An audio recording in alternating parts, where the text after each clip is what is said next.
ശ്രീരാമ രാമ രാമ ശ്രീരാമചന്ദ്ര ജയ. ശ്രീരാമ രാമ ശ്രീരാമഭദ്ര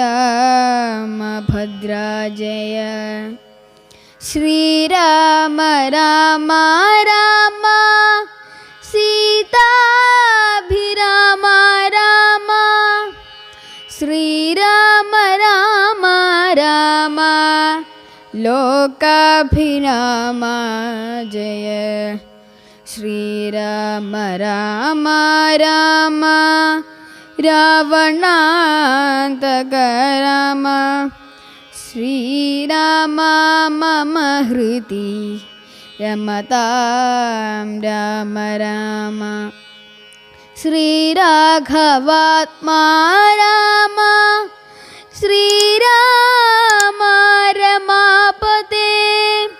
ശ്രീരാമ രമണീയ വിഗ്രഹ നമോസ്തുതേ. നാരായണായ നമോ നാരായണായ നമോ നാരായണായ നമോ നാരായണ. നാരായണായ നമോ നാരായണായ നമോ നാരായണായ നമോ നാരായണ. നാരായണായ നമോ നാരായണ നാരായണായ നമോ നാരായണ. ത്രേതായാം രാമരൂപായ ദ്വാപരേ കൃഷ്ണമൂർത്തയേ കലൗ പൂർണ്ണാവതാരായ സായി കൃഷ്ണായ തേ നമഃ. ഓം ശ്രീ സായിരാം.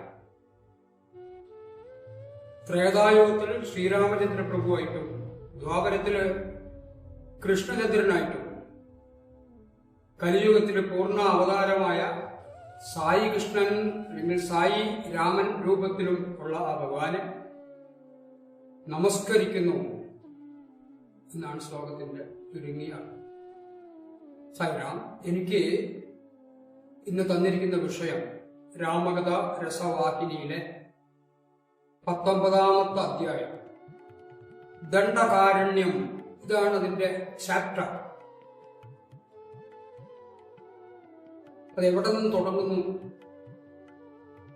ചിത്രകൂടത്തില്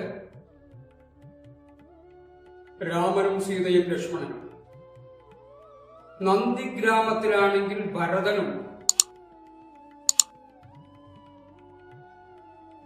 ആ സിംഹാസനത്തിൽ പാതുകാ പട്ടാഭിഷേകം കഴിഞ്ഞ് രാമന് പ്രാതിനിധ്യം കൽപ്പിച്ചുകൊണ്ട് നന്ദിഗ്രാമത്തില് ഒരു ആഡംബര ജീവിതമൊന്നുമില്ലാതെ രാമൻ എന്തൊക്കെയുണ്ടോ അത് മതി, കാട്ടിലുള്ളത് ഭക്ഷണമൊക്കെ മതി, എവിടെയും ആരുടെ മുഖത്തൊന്നും നോക്കാതെ ആ നന്ദിഗ്രാമത്തില് അയോധ്യ ഭരിച്ചുകൊണ്ടിരിക്കുന്ന ഭരതൻ എപ്പോഴും രാമനെ തന്നെ ധ്യാനിച്ചുകൊണ്ടും സമർപ്പണ മനോഭാവത്തോടുകൂടി ഏതു സമയം ഇവിടെ ചിത്രകൂടത്തിലിരുന്നിട്ട് രാമനും ലക്ഷ്മണനും സീതയും ആ ഭരതന്റെ ആ ഭക്തിയെക്കുറിച്ച്, അർപ്പണ മനോഭാവത്തെക്കുറിച്ചിട്ട് ഇങ്ങനെ വർണ്ണിച്ചുകൊണ്ടിരിക്കും.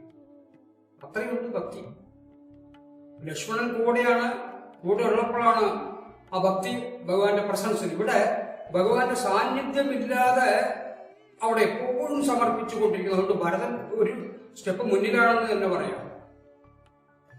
അങ്ങനെയുള്ള ഭക്തിയെക്കുറിച്ച് സംസാരിച്ചു കൊണ്ടിരിക്കുന്ന സമയത്താണ് ജയന്തൻ, ഇന്ദ്രന്റെ പുത്രനാണ്, ഈശ്വരനൊന്ന് പരീക്ഷിക്കാമെന്ന് ചിന്ത. രാമനൊന്ന് പരീക്ഷിക്കണം. എത്ര അപഹാസ്യമാണ്, ആകൽക്കരമാണെന്ന് അറിയില്ല. അങ്ങനെയാണ് ഒരു കാക്കയുടെ രൂപം എടുത്തു വന്നിട്ട് സീതയുടെ പാദത്തില് ഒന്ന് പൊത്തുക. അതിന് രക്തങ്ങൾ ഒഴുകിക്കൊണ്ടിരിക്കുന്നുണ്ട്.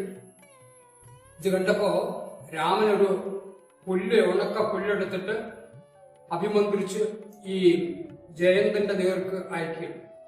അത് അഗ്നിയായിട്ട് വന്നു. ജയന്തൻ പല സ്ഥലത്തും ഓടുന്നുണ്ട്, രക്ഷയില്ല. ഇന്ദ്രന് തന്നെ ദുഃഖം, എന്റെ പുത്രൻ ഇങ്ങനെ ചെയ്തല്ലോ, വലിയ ദുഃഖമുണ്ടായി. അങ്ങനെ അവസാനം ഭഗവാനെ തന്നെ, രാമനെ തന്നെ ശരണം പ്രാപിക്കുകയാണ്. ഇവിടെ രാമനൊരു ഗുണമുണ്ട്. ആരാണ് പൂർണ്ണമായിട്ട് എന്നെ ശരണം പ്രാപിച്ചത് അവനെ രക്ഷിക്കുമെന്ന്. പക്ഷെ രാമന്റെ ഒരു അമ്പിന്, ഒരു അസ്ത്രത്തിന് എന്തെങ്കിലും ലക്ഷ്യം വേണ്ടേ? ഏതായാലും ജയന്തൻ ആ രൂപം, തന്റെ ശരിയായ രൂപം എടുത്ത് ഭഗവാനെ നമസ്കരിച്ചു. ക്ഷമിക്കണം എന്നൊക്കെ പറയും. ഏതാ ഒരു കണ്ണ് നിന്റെ നഷ്ടപ്പെടട്ടെ, എന്തെങ്കിലും ഒരു ലക്ഷ്യമാണ്. ഇങ്ങനെയാണ് ഒരു കണ്ണ് നഷ്ടപ്പെട്ട ഒരു കാക്ക ഒരു കണ്ണ് നഷ്ടപ്പെട്ടതായിട്ടുള്ള കഥ.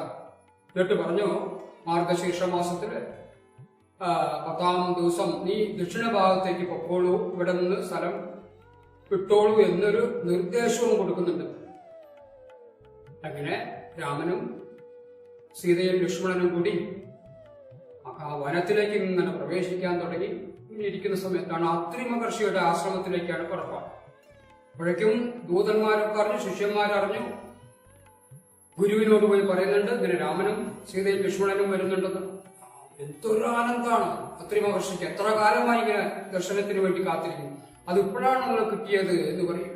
എന്നിട്ട് ഗുരുവും ശിഷ്യന്മാരും കൂടിയിട്ട് ഇങ്ങനെ ഇറങ്ങി ഓടി ഓടി വരികയാണ് രാമനെയും ആ സീതയും ലക്ഷ്മണനെയും ഒക്കെ സ്വീകരിക്കാൻ വേണ്ടി. അങ്ങനെ ഓടി വന്ന് ആലിംഗനൊക്കെ ചെയ്ത് രാമൻ ഈ ഗുരുവിന്റെ പാദത്തിലൊക്കെ നമസ്കരിക്കുന്നുണ്ട്. എത്ര ആനന്ദമാണ്! എന്റെ ജീവിതത്തിലെ ഏറ്റവും വലിയ ആനന്ദമാണ്. ജീവിതത്തിന്റെ ലക്ഷ്യം എനിക്ക് സഫലമായി. എന്റെ കണ്ണുകളെ എനിക്ക് വിശ്വസിക്കാൻ പറ്റുന്നില്ല. എല്ലാവരുടെയും ശിഷ്യന്മാർക്കൊക്കെ പരമ ആനന്ദമാണ് ഭഗവാൻ കൊടുത്തത്. അവിടെ അത്രി മഹർഷി ഒരു അഗ്രാസനം കൊടുത്തു. സീതയ്ക്ക് ഇവിടെ അനസൂയാദേവി, തന്റെ പത്നി, അത്രി മഹർഷിയുടെ പത്നിയായ അനസൂയാദേവി വേണ്ട പരിചരണങ്ങളൊക്കെ കൊടുക്കുന്നുണ്ട്. സീത ഒരു സ്ഥലത്തിരിക്കുന്നുണ്ട്. എന്നിട്ട് അത്രി മഹർഷി വലിയൊരു പ്രഭാഷണമൊക്കെ നടത്തുന്നുണ്ട്. ഇവര് സാധാരണ മനുഷ്യന്മാരൊന്നുമല്ല, ദിവ്യതയുടെ മൂർത്തിമദ്ഭാവങ്ങളാണ് എന്ന് പറയുന്നുണ്ട്. രാമൻ ഇവർക്ക് സത്സംഗമൊക്കെ നടത്തി കൊടുക്കുന്നുണ്ട്. ഇതേസമയം സീത യോട് അനസൂയ എന്താണ് സ്ത്രീധർമ്മം എന്ന് ഉപദേശിച്ചു കൊടുക്കുന്നത്. സ്ത്രീധർമ്മം എന്താണ്? അതുപോലെ സീത അങ്ങോട്ട് രാമഹൃദയം അനസൂയയ്ക്കും ആ ശിഷ്യകൾക്കും പറഞ്ഞു കൊടുക്കുക. രാമന്റെ ഹൃദയം, ഇതൊന്നും രാമന്റെ ഹൃദയം എന്നുള്ള രാമായണത്തില് ഇതൊന്നും ഞാനല്ല ചെയ്തത് എന്ന് പറയുന്നുണ്ട്. അയ അധ്യക്ഷയാണ് പ്രകൃതി സൂയതേ സചരാചരം എന്ന് ഗീതയിൽ. അപ്പൊ ആ പുരുഷനാവുന്ന രാമന്റെ സാന്നിധ്യത്തില് ഈ പ്രകൃതിയെ ഞാനാണ് ഇതൊക്കെ ചെയ്തതെന്നും, യഥാർത്ഥത്തിൽ സ്ത്രീകൾ, നമ്മളെല്ലാവരും സ്ത്രീകളാണ്. സത്വം തമസ് രജസ് ആർക്കൊക്കെ ഉണ്ടോ അവരൊക്കെ സ്ത്രീ എന്ന് പേര്. പരമപുരുഷൻ ഒന്നേ ഉള്ളൂ, അത് രാമൻ തന്നെയാണ്. ഇങ്ങനെയുള്ള രാമഹൃദയം ഉണ്ടല്ലോ, ആ വേദാന്ത തത്വം അനസൂയ ദേവിക്ക് പറഞ്ഞു കൊടുക്കുന്നുണ്ട്. അങ്ങനെ അവരുടെയൊക്കെ അനുഗ്രഹം, എല്ലാവർക്കും അനുഗ്രഹം കൊടുത്തിട്ട് അവരോട് യാത്ര പറഞ്ഞു പോവുകയാണ്. അവർക്കൊന്നും വേദന സഹിക്കുന്നില്ല. പക്ഷെ ഓരോരുത്തരുടെ ധർമ്മം അനുഷ്ഠിക്കാനുണ്ടല്ലോ. അവരുടെ താമസന്മാരുടെ ധർമ്മം അനുഷ്ഠിക്കുന്നു. ഇവിടെ രാമന്റെ ദൗത്യം നിറവേറ്റാനുണ്ട്. അവിടെ ഒന്നാണ് പുറപ്പാട്. അങ്ങനെ പോകുന്ന സമയത്ത് ഒരു വലിയൊരു പൂങ്കാവനവും ഒരു ആശ്രമം, അതിമനോഹരമായ ഒരു ആശ്രമം കാണുകയാണ്.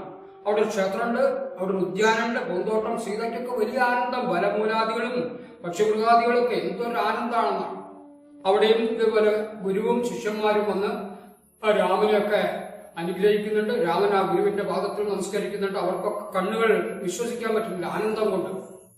ആ ബ്രഹ്മസ്വരൂപത്തെ കണ്ടുകൊണ്ടിരിക്കുകയാണ്. ബ്രഹ്മാനന്ദ സുഖം, ബ്രഹ്മ സംസ്പർശ സുഖം ഇവരൊക്കെ അനുഭവിക്കുകയാണ്. അവർക്ക് ഉപദേശങ്ങളൊക്കെ കൊടുത്തിട്ട് എന്റെ ധർമ്മം രാമൻ നിറവേറ്റിട്ടുണ്ടല്ലോ, അവർ കൂടെ പോകാനൊക്കെ നിന്നാണ്. അത് പാടില്ല, നിങ്ങളുടെ ധർമ്മം നിങ്ങൾ അനുഷ്ഠിച്ചോളൂ എന്ന് പറഞ്ഞാണ് അവരുടെ പുറപ്പാട്. ഇങ്ങനെ പുറപ്പെടുന്നതിന്റെ ഇടയിലാണ് അതിഘോരമായ ഒരു രൂപം, ഒരു രാക്ഷസൻ, അതാണ് വിരാതൻ എന്ന് പറയും. ആ വിരാതൻ ഇവരുടെ മേൽ ചാടിയങ്ങൾ വീഴുകയാണ്. സീതയൊക്കെ ഭയന്ന പോലെയൊക്കെ അഭിനയിക്കുന്നുണ്ടെങ്കിൽ ഈ രൂപം കണ്ടിട്ട് സീതയെ പിടിക്കാൻ പോകുന്നുണ്ട്, ഇവരെ വിഴുങ്ങാൻ പോകുന്നുണ്ട്. അപ്പോഴാണ് ലക്ഷ്മണൻ അതിഭയങ്കരമായ യുദ്ധം ഈ വിരാതനുമായി ചെയ്യുന്നുണ്ട്. ലക്ഷ്മണൻ ക്ഷീണിക്കുന്നു എന്ന് കണ്ടപ്പോ താൻ തന്നെ തന്റെ ഒരു അസ്ത്രം കൊണ്ട് ഈ വിരാതന്റെ ശൂലൊക്കെ മുറിച്ച് വിരാതനെ വധിക്കുകയാണ്. ആ വധിച്ച സമയത്ത് തന്റെ ഉള്ളിൽ നിന്ന് ഒരു ജ്യോതിസ് വന്ന് രാമന് ലയിക്കുന്നതും കാണും. ഇതെന്തൊരു അത്ഭുതം! വിരാതനെ കൊന്നപ്പോ വധിച്ചപ്പോ ഒരു ജ്യോതിസ് രാമനിൽ ലയിക്കുന്നത് കാണാം. ഇത് കണ്ട് ദേവന്മാര് ആ പുഷ്പവൃഷ്ടി നടത്തുന്നു, മഴ പെയ്യുന്നു. രാമൻ ഈ വിദ്യാധരനാക്കി മാറ്റി. വിരാതനെ എങ്ങനെയാണോ വിദ്യാധരനാക്കേണ്ടത് എന്ന് കാണിച്ചു തരുന്നൊരു തത്വം തന്നെയാണ്. കാരണം കുബേരന്റെ ശാപം കിട്ടി. തന്റെ യജമാനായ കുബേരന്റെ ദാസനായിരുന്നു ഈ വിദ്യാധരൻ. ഏതോ ഒരു കാരണത്തിൽ ശപിക്കുകയാണ്, നീ ഇങ്ങനെ വിരാതനായി പോട്ടെ. അപ്പൊ ശാപം മോക്ഷവും കൊടുത്തു. രാമന്റെ ബാണം കൊണ്ട് നിന്നെ എന്നാണോ നിഗ്രഹിക്കപ്പെടുന്നത് അന്ന് നിനക്ക് വീണ്ടും ഇവിടേക്ക് തിരിച്ചെത്താൻ പറ്റും എന്ന് പറയാണ്. ഗന്ധർവ ലോകത്തിലേക്ക് തിരിച്ചെത്താൻ പറ്റും എന്നൊരു അനുഗ്രഹവും ഗുരു കൊടുക്കുന്നുണ്ട് കുബേരൻ. അങ്ങനെയാണ് ആ വിരാതൻ വിദ്യാധരനായിട്ട് മാറി ഭഗവാനെ നമസ്കരിച്ച് തന്റെ പഴയ സ്ഥാനത്തേക്ക് യാത്രയാവുന്നത്. രാമൻ തന്നെ വിരാതന്റെ തന്നെ ആ മരണാനന്തര കർമ്മങ്ങളൊക്കെ ചെയ്യുന്നുണ്ട്. ഇതാണ് രാമന്റെ കരുണ എന്ന് പറയും. അവിടെ നിന്നാണ് നേരെ ശരഭംഗ മഹർഷിയുടെ ആശ്രമത്തിലെത്തുന്നത്. ശരഭംഗ മഹർഷി എത്ര കാലമായി ഭഗവാനെ കാത്തിരിക്കുന്നത്. ഓടി ഒന്ന് നമസ്കരിക്കുന്നുണ്ട്. എന്റെ പ്രേമമാർഗം കൊണ്ട് മാത്രമേ ഭഗവാനെ അങ്ങനെ കിട്ടുള്ളൂ. ഞാൻ പ്രേമമാർഗമാണ്. ഞാൻ ജ്ഞാനമോ അല്ലെങ്കിൽ യോഗമോ തപസ്സൊന്നുമില്ല. എനിക്ക് ഭഗവാനോടുള്ള പ്രേമം മാത്രമേ എനിക്കുള്ളൂ. ഭഗവാനെ കണ്ടുകൊണ്ട് തന്നെ എന്റെ ശരീരത്തെ ത്യജിക്കണം എന്ന് പറയുന്നുണ്ട്. ശിഷ്യന്മാർക്കൊക്കെ വലിയ ആനന്ദം. അങ്ങനെ ചിതയൊക്കെ കൂട്ടി ഭഗവാനെ തന്നെ രാമനെ തന്നെ നോക്കിക്കൊണ്ട് തന്റെ ശരീരത്തെ ത്യജിച്ചു. ആ ചിതാഭസ്മം എടുത്തിട്ട് ശിഷ്യന്മാര് ശരീരത്തിൽ പൂശുന്നു. അവർക്ക് ദുഃഖമുണ്ടെങ്കിലും അവർക്കൊരു ആനന്ദം. ആ ഞങ്ങളുടെ ഗുരു മഹാപ്രഭുവിൽ ലയിച്ചല്ലോ എന്നൊരു പരമമായ ഒരു ആനന്ദവും അവർ അനുഭവിക്കുകയും അവിടെ നിന്നാണ് അവർ നേരെ സുധീഷണനെ കാണുന്നുണ്ട്. ഇവിടെ മഹർഷിമാരൊക്കെ കൂടിയിട്ടുണ്ട്. രാവണാദി രാക്ഷസന്മാരുടെ ആ ദോഷങ്ങളും അവരുടെ പ്രവർത്തനങ്ങൾ ക്രൂരമായ പ്രവർത്തനങ്ങളെ കുറിച്ചിട്ടൊക്കെ വർണ്ണിക്കുന്നുണ്ട്. ഇതൊക്കെയാണ്. ഈ സമയത്താണ് സുധീഷ്ണ മഹർഷി അവിടെ ഓടിയെത്തലും രാമനെ നമസ്കരിക്കലും എന്റെ ജീവിതം സഫലമായി. എന്റെ കണ്ണുകൊണ്ട് ഈ കണ്ണടയ്ക്കാൻ എനിക്ക് സമയം കിട്ടുന്നുണ്ടല്ലോ. അതിനെ കണ്ണിന് തന്നെ കുറ്റം പറയാണ്. ബ്രഹ്മദേവനെ ശപിക്കുന്നത് പോലെ ഗോപികൾ ആ കൺപോള തന്നുകൊണ്ടല്ലേ ഒരു സ്പ്ലിറ്റ് ഓഫ് എ സെക്കൻഡ് കൃഷ്ണനെ കാണാൻ പറ്റും. അതുപോലെ ഈ കണ്ണുകൾ അടയ്ക്കാതെ തന്നെ ഭഗവാനെ തന്നെ നോക്കിക്കൊണ്ടിരിക്കുന്നുണ്ട്. ഭഗവാനെ എന്നെ അനുഗ്രഹിക്കുന്ന എന്റെ ജീവിതം സഫലമായി. എനിക്കൊരു വരം തരണം. എന്റെ ആഗ്രഹം എന്താണ്? സുധീഷണ മഹർഷിയുടെ ആഗ്രഹം വളരെ നല്ലൊരു ആഗ്രഹം. അതായത് രാമനും സീതയും ലക്ഷ്മണനും കൂടി എന്റെ ഹൃദയത്തിൽ വസിക്കണേ. ഭഗവാൻ തഥാസ്തു അത് കൊടുക്കുന്നുണ്ട്. ആ സ്ഥലകാല ബോധമൊക്കെ പോയി നിർവികൽപ്പ സമാധി അനുഭവിച്ചു കൊണ്ടിരിക്കുകയാണ്. രാമനും തൊട്ടപ്പോൾ വീണ്ടും ജാഗ്രതയിലേക്ക് കൊണർന്നു. ആ സുധീഷനെ നമസ്കരിക്കുന്നുണ്ട്. സുധീഷൻ ഓടിപ്പോയി തന്റെ ഗുരുവായ അഗസ്ത്യനോട് കാര്യം പറയണം. അഗസ്ത്യ മഹർഷിക്കുണ്ടായ ആനന്ദം. അഗസ്ത്യ മഹർഷിയും ശിഷ്യന്മാരും കൂടി അത്രി മഹർഷി സ്വീകരിക്കാൻ വന്ന പോലെ ഓടി രാമന്റെ അടുത്തേക്ക് വന്ന് എല്ലാ അർഘ്യപാദ്യങ്ങളൊക്കെ കൊടുത്ത് സ്വീകരിച്ച് ഭഗവാനെ ആ ആലിംഗനൊക്കെ ചെയ്ത് ഞങ്ങളുടെ ഭാഗ്യം എന്ന് പറഞ്ഞ് അവിടെ ആശ്രമത്തിൽ കൊണ്ട് ഇരുത്തുന്നുണ്ടെന്നാണ്.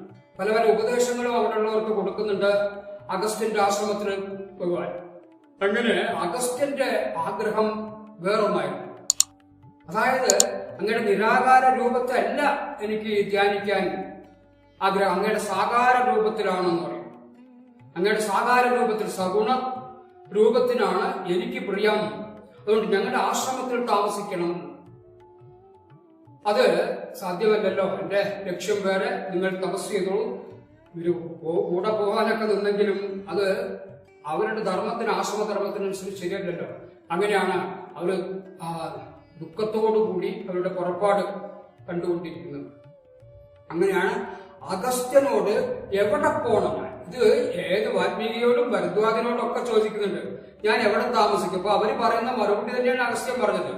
അവരെല്ലാവരും പറഞ്ഞ മറുപടി വാൽമീകിയും ഭരദ്വാജനൊക്കെ പറയുന്നത്, പ്രപഞ്ചം മുഴുവൻ നിറഞ്ഞിരിക്കുന്ന രാമ, നിനക്ക് താമസിക്കാൻ ഞാൻ സ്ഥലം പറഞ്ഞു തരുന്നു. അതുകൊണ്ട് ഈ സ്ഥൂലരൂപത്തിൽ വന്നുകൊണ്ട് ഞാനൊരു സ്ഥലം പറഞ്ഞു തരാം, ദണ്ഡകാരണ്യം. അതിന്റെ കഥകളൊക്കെ ഉണ്ട്. ദണ്ഡകാരണ്യത്തിലെ എത്ര ആ മഹർഷിമാരുടെ കഥകൾ, എത്ര മഹർഷിമാരെയൊക്കെയാണ് രാവണാദി രാക്ഷസന്മാരൊക്കെ കൊന്നൊടുക്കിയത്. അന്ന് അവിടെ പോയി താമസിക്കുകയാണെങ്കിൽ ആ ദണ്ഡകാരത്തിന് ആ കിട്ടിയ ശാപം ഉണ്ടല്ലോ, ശാപം കൊടുത്ത ആളും ശാപം വാങ്ങിയ ആൾക്കും ആനന്ദം ഉണ്ടാവും. അവിടെയുള്ള മഹർഷിമാരെ അങ്ങക്ക് രക്ഷിക്കാൻ പറ്റും. അപ്പൊ എന്താണ് ശാപം? സീതയ്ക്കത് അറിയില്ലല്ലോ. സീതയ്ക്കൊന്ന് പറഞ്ഞു കൊടുക്കുമെന്ന് പറയാണ്. അങ്ങനെ ആ കഥ നല്ലപോലെ വിവരിക്കുന്നുണ്ട്. ഗൗതമ മഹർഷി അതിമനോഹരമായ പൂങ്കാവനം ആശ്രമം. അവിടെ എല്ലാവരും മഹർഷിയുടെ ആശ്രമത്തിലേക്ക് വരും, ആശ്രമ ദർശനത്തിനൊക്കെ വരും. ഈ സമയത്താണ് ഭക്ഷണത്തിന് ക്ഷാമം ഒക്കെ ഉണ്ടായത്. അപ്പൊ എന്തൊക്കെ ഭക്ഷണ ക്ഷാമം ഉണ്ടെങ്കിലും ഈ ഗൗതമ മഹർഷിയുടെ തപസ്സിന്റെ ശക്തി കൊണ്ട് ഇവർക്കൊക്കെ അത് കൊടുത്തിരുന്നു. എല്ലാവരും സുഭിക്ഷമായ ഭക്ഷണമൊക്കെ കൊടുത്തു. ഇത് കണ്ടപ്പോ കുറച്ച് കപട സന്യാസിമാർക്ക് അസൂയ തോന്നാണ്. അവർ നല്ല കർമ്മങ്ങൾ ചെയ്യുന്നവരോടും അസൂയുണ്ടാവും. അവരെ അപകീർത്തിപ്പെടുത്താൻ എന്താണ് മാർഗം? അപ്പൊ അപകീർത്തിപ്പെടുത്താൻ വേണ്ടി ആ സന്യാസിമാർ ഒരു ചാവാറായിട്ടുള്ള ഒരു പശുവിനെ ഈ ഗൗതമ മഹർഷിയുടെ പൂന്തോട്ടത്തിലേക്ക് മെല്ലെ തള്ളി പറഞ്ഞയക്കുകയാണ്. ഇത് കടന്നത് കണ്ടതും ഗൗതമ മഹർഷി ഓടി വന്നു, അതിലൊന്ന് പിടിച്ച് തള്ളിയുള്ളൂ. അപ്പോഴേക്കും അത് വീണ് ചത്തതും ഇവര് ബ്രഹ്മഹത്യാപാപം, പശുവിനെ കൊന്നു, ഗോഹത്യാപാപം എന്നൊക്കെ പറഞ്ഞ് നിലവിളിച്ചുകൊണ്ട് ഓടി വന്ന് അപകീർത്തിപ്പെടുത്താണ്. ഇതാ ഗോഹത്യ ചെയ്തിരിക്കുന്നു, മഹാപാപം എന്നൊക്കെ പറഞ്ഞിട്ട്. അപ്പൊ തന്റെ ദിവ്യദൃഷ്ടി കൊണ്ട് ഞാൻ തള്ളിയുകൊണ്ടാണോ ഇത് ചത്തത് എന്ന് ചിന്തിക്കുകയാണ്. അല്ല, ഈ കപട സന്യാസിമാരുടെ ഇതായിരുന്നു, അവരുടെ കർമ്മമായിരുന്നു, അവരുടെ ദുഷിച്ച ചിന്തയായിരുന്നു ഇതിന് കാരണമെന്ന് മനസ്സിലാക്കി. കാരണം അതിന്റെ പ്രാരബ്ധം അനുസരിച്ച് ചത്തുപോയത് ഞാൻ തള്ളിയിട്ട് ആയി എന്ന് ആക്കി തീർക്കാൻ വേണ്ടിയാണെന്ന് മനസ്സിലാക്കിയിട്ട് ഒരു ശാപം കൊടുക്കുകയാണ്. ഇവിടെ ഇനി മഹർഷിമാർക്കും താമസിക്കാൻ പറ്റാതെ പോട്ടെ, യക്ഷന്മാരെ കൊണ്ട് നിറയട്ടെ, ഇവിടെ തപോഭൂമി അല്ലാതെ ആവട്ടെ എന്നൊരു ശാപം കൊടുക്കുന്നുണ്ട്. അങ്ങനെ ഗൗതമന്റെ ശാപം പോരാ, ദണ്ഡൻ അവിടെ ഭരിച്ചിരുന്നേ. ദണ്ഡൻ തന്റെ ഗുരുവായിട്ടുള്ള ഭൃഗു ആ മഹർഷിയുടെ പുത്രി അപമാനിച്ചതിന്റെ ഫലം. ആ പുത്രി പോയി അച്ഛനോട് കാര്യങ്ങൾ പറയാണ്, ഈ നടന്ന സംഭവം. ആ ഗുരു ഉണ്ടല്ലോ, ഭൃഗു മഹർഷി ശപിക്കുകയാണ്, ഇവിടെ മണൽ കൊണ്ട് നിറയട്ടെ, മൺമഴ പെയ്യട്ടെ. അങ്ങനെയാണ് മണ്ണ് കൊണ്ട് മഴയും കൂടി പെയ്ത് അവിടെ വൃക്ഷങ്ങളെ കൊണ്ടൊക്കെ നിറഞ്ഞു, ദണ്ഡകാരണ്യമായിട്ട് മാറി. അവിടെ പിന്നെ ആർക്കും താമസിക്കാനൊന്നും പറ്റുന്നില്ല. ഈ കഥ പറഞ്ഞു കൊടുക്കുന്നുണ്ട്. ഇവിടേക്കാണ് ദണ്ഡകാരണ്യത്തിലേക്കാണ് ഇവരുടെ പുറപ്പാട്. ദണ്ഡകാരണ്യത്തിൽ ഇവിടെ പ്രവേശിച്ചപ്പോ എങ്ങനെയാണ് ഋഷ്യശൃംഖൻ അയോധ്യയിൽ പ്രവേശിച്ചപ്പോ മഴ പെയ്യാനും തുടങ്ങി, പൂക്കളൊക്കെ വിരിയാൻ തുടങ്ങി. അതേപോലെ തന്നെ ഭഗവാന്റെ പാദസ്പർശങ്ങൾ തട്ടിയപ്പോഴേക്കും ഇതൊരു ആനന്ദം, എല്ലാ മൃഗങ്ങൾക്കൊക്കെ ആനന്ദം അവിടെ ഇരുന്നു. അവിടെ മഹർഷിമാരൊക്കെ വരുന്നുണ്ട്. ദണ്ഡകാരണ്യത്തിൽ ഭഗവാൻ അവിടെ പ്രവേശിച്ചു എന്നറിഞ്ഞ സമയത്ത് ഈ ദണ്ഡകാരണ്യത്തിലെത്തി. ഇവിടെയാണ് ഈ ജടായുന്റെ കഥ വരുന്നത്. അവിടെ ജടായു പഞ്ചവടിയിൽ താമസിക്കുന്നതും സീതയൊക്കെ സംരക്ഷിച്ചുകൊണ്ട് ഇരിക്കുന്ന സന്ദർഭം. അപ്പൊ ജടായു പഞ്ചവടി, ദണ്ഡകാരണ്യത്തിന്റെ അടുത്താണ് പഞ്ചവടി. അപ്പൊ പഞ്ചവടിയില് ജടായുമായി സമ്പർക്കം ഉണ്ടായിരുന്നു. ജടായു ഇവരെയൊക്കെ കാത്തുകൊണ്ട് ഇരുന്നു. ജടായുവിന്റെ പ്രത്യേകത, എത്രയോ പ്രാവശ്യം 21 പ്രാവശ്യം ക്ഷത്രിയന്മാരെ നിഗ്രഹിച്ചപ്പോ പരശുരാമൻ, ഇവിടെ ജനകനും ദശരഥൻ രക്ഷപ്പെടാൻ കാരണം ദശരഥന് ഈ ജടായു തൂക്കിക്കൊണ്ട് ഇങ്ങനെ പറന്നുപോയിരുന്നു എന്ന് പറയാണ്. ജനകനാണെങ്കിൽ എപ്പോഴും യാഗങ്ങളാണ്. അപ്പൊ യാഗം ചെയ്യുന്നവരെ ഞാൻ വധിക്കില്ല എന്നൊരു നയമുണ്ട് പരശുരാമന്. അതുപോലെ വിവാഹത്തിൽ ഏർപ്പെട്ടവനും കൊല്ലില്ല എന്നുണ്ട്. ഇവിടെ എപ്പോഴും വിവാഹത്തിലായിരിക്കും. അതുപോലെ ജടായു രക്ഷിച്ചുകൊണ്ടിരിക്കും, പറത്തി കൊണ്ടുപോവാൻ. ഒരിക്കല് ദേവന്മാരെ സഹായിക്കാൻ വേണ്ടി ദശരഥൻ പുറപ്പെട്ടപ്പോ ഈ ജടായുവും സംഘവും കൂടി ഇവരെ അനുഗമിച്ച കഥകളൊക്കെ ഉണ്ട്. ഏതായാലും ദണ്ഡകാരണ്യത്തിൽ ഒരു പഞ്ചവടിയിലാണ് താമസം. ഇതൊക്കെ വേദാന്ത തത്വങ്ങൾ നമ്മൾ മനസ്സിലാക്കുക.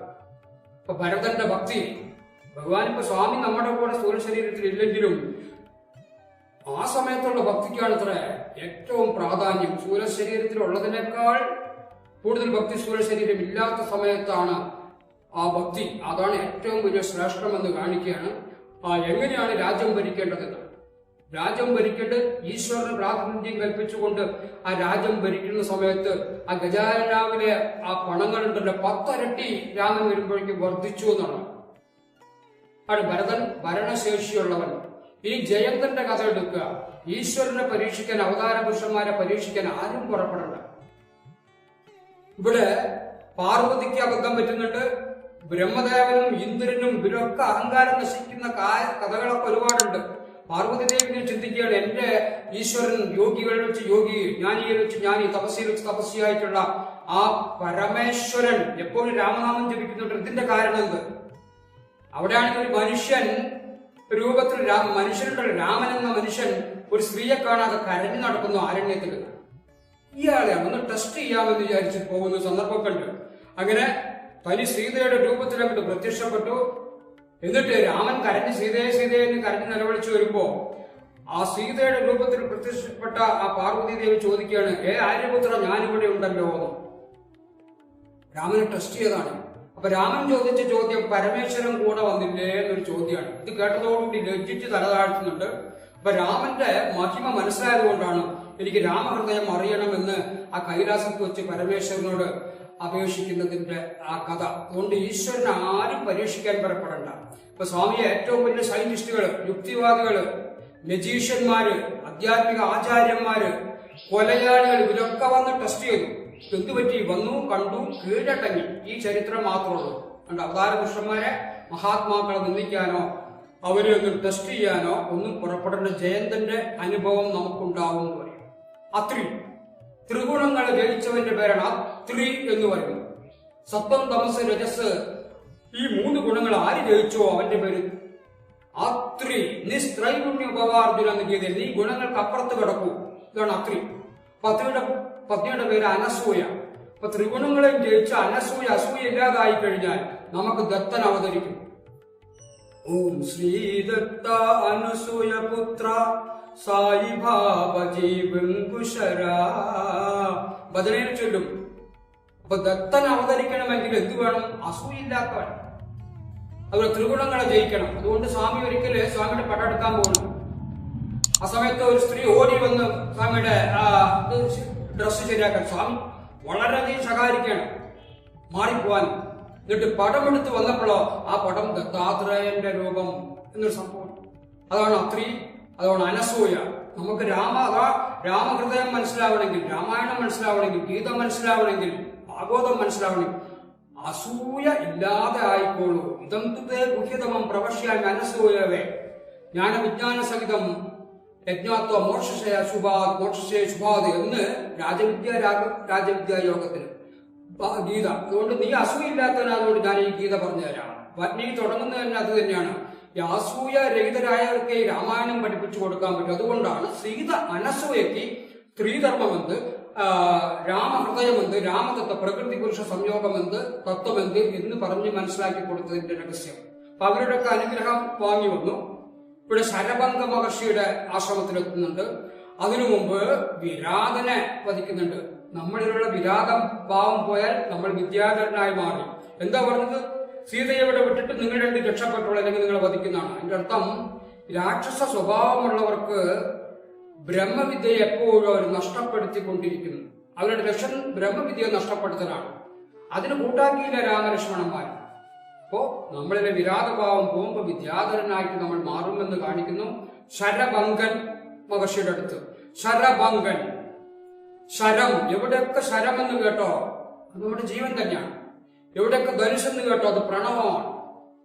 എവിടെയൊക്കെ ബ്രഹ്മം എന്ന് കേട്ടോ അത് ലക്ഷ്യമാണ്. പ്രണവോ തന്നു ശരോഹിയാത്മാ ബ്രഹ്മതൻ ലക്ഷ്യമുച്ചതേ അപ്രമത്തേന വേദവ്യം ശരവ തന്മയോ ഭവേദെന്ന് ഉപനിഷത്തിൽ വരുന്നുണ്ട്. ഓങ്കാരമാവുന്ന വില്ലിൽ, പ്രണവമാവുന്ന വില്ലിൽ ശരമാവുന്ന ജീവനെ ബ്രഹ്മമാവുന്ന ലക്ഷ്യത്തിലേക്ക് പ്രമാദം കൂടാതെ അയച്ചോളൂ. അത് എത്തും, ശരിക്ക് പോയി തറയ്ക്കും. ഇതാണ് ജീവേശ്വര ഐക്യമാണ് ശരഭംഗ മഹർഷി. ഭഗവാനെ തന്നെ നോക്കിക്കൊണ്ട് തന്റെ ശരീരം ത്യജിക്കുകയാണ്. അതാണ് ആരാണോ ഈശ്വരനെ ഓർത്തുകൊണ്ട് ഈശ്വരനാമം ജപിച്ചുകൊണ്ട് ശരീരത്തെ വിടുന്നത് അവർ പിന്നെ പുനർജന്മമില്ല എന്ന് ഗീതയിൽ പറഞ്ഞതിന്റെ കാര്യം. ഓമിത്യേകാക്ഷരം ബ്രഹ്മ വ്യാകരൻ മാമനുസ്മരൻ യഹ പ്രയാതി ത്യജന്തേഹം സയാതി പരമാം ഗതി. അതാണ് ശരഭംഗ മഹർഷി ഭഗവാനെ തന്നെ നോക്കിക്കൊണ്ട്, ശബരി, ബാലി ഒക്കെ ഭഗവാനെ നോക്കിക്കൊണ്ട് ദർശനം കിട്ടിയിട്ടാണ് അവരുടെ ശരീരം ത്യജിക്കുന്നത്. അവർക്ക് പിന്നെ തിരിച്ചു വരവില്ല. ഇനി അഗസ്ത്യൻ പാപങ്ങളെ ത്യജിച്ചവൻ. അതാണ് അനഘ എന്ന് അർജുനന് സംബോധന ചെയ്തെടുക്കുന്നതിൽ പാപമില്ലാത്തവൻ. ആ പാപമില്ലാത്തവനാണ് അഗസ്ത്യൻ. അവർക്കാണ് ഈശ്വര ദർശനമൊക്കെ കിട്ടുക. അപ്പൊ വാളും വില്ലും ആവതാഴിയും കൊടുത്തു, ജ്ഞാനവൈരാഗ്യങ്ങളെ കൊടുത്തു എന്നർത്ഥം. ഇവിടെ ദണ്ഡകാരണത്തിൽ വന്ന് പഞ്ചവടി, നമ്മുടെ പഞ്ച ഇന്ദ്രിയങ്ങളെ അടക്കിയ ചിത്തത്തിന്റെ പേരാണ് പഞ്ചവടി. അവിടെ ജടായു ഇവരെ സംരക്ഷിച്ചു എന്ന് വെച്ചാൽ ജ്ഞാനവൈരാഗ്യങ്ങളാവുന്ന ചിറകാണ്. അപ്പൊ ജ്ഞാനവൈരാഗ്യങ്ങളാവുന്ന ചിറകോട് കൂടിയിട്ട് പ്രാരബ്ധം നമ്മൾ അവസാനിക്കുന്നവരെ ബ്രഹ്മവിദ്യയെ എപ്പോഴും സൂക്ഷിച്ചുകൊണ്ട് ആധ്യാത്മിക സംസ്കാരത്തിൽ നിന്നു എന്നാണ് ഈ പഞ്ചവടിയിൽ ജടായു ഇവരെയൊക്കെ സംരക്ഷിച്ചു എന്ന വാക്കിന്റെ അർത്ഥം. അങ്ങനെ നമ്മളെ ജ്ഞാനവൈരാഗ്യത്തിൽ കൂടെ ആ ബ്രഹ്മവിദ്യയെ എപ്പോഴും നമുക്ക് നിലനിർത്താൻ സായിരാമന്റെ അനുഗ്രഹം ഉണ്ടാവട്ടെ എന്ന് പ്രാർത്ഥിച്ചുകൊണ്ട് എന്റെ വാക്കുകൾ ഉപസംഹരിക്കുന്നു. ഓം ശ്രീ സായിരാം.